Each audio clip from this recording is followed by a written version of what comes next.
Just ఇప్పుడే ఒక health related article చదివాను. ఆ ఆర్టికల్లో ఒక అధ్యయన సంస్థ ఏం చెప్తోందంటే 2008 నుంచి 2017 మధ్య ఆ 10 ఏళ్ల కాలంలో ప్రపంచవ్యాప్తంగా పుట్టిన 1,56,00,000 మంది పిల్లల్లో వాళ్ళ జీవిత కాలంలో ఎప్పుడైనా సరే జీర్ణకోశ సంబంధిత క్యాన్సర్ బారిన పడే ప్రమాదం ఉందని చెప్పేసి చెప్తోంది.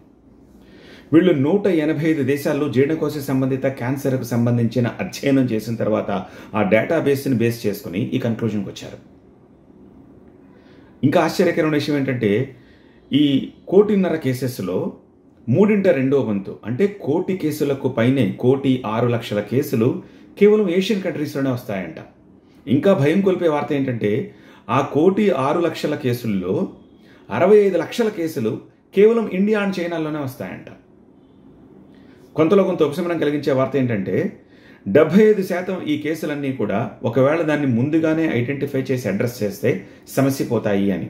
అలా కాని పక్షంలో అవి ప్రాణాంతకంగా పరిణమిస్తాయని చెప్పేసి ఆ స్టడీ చెప్తోంది.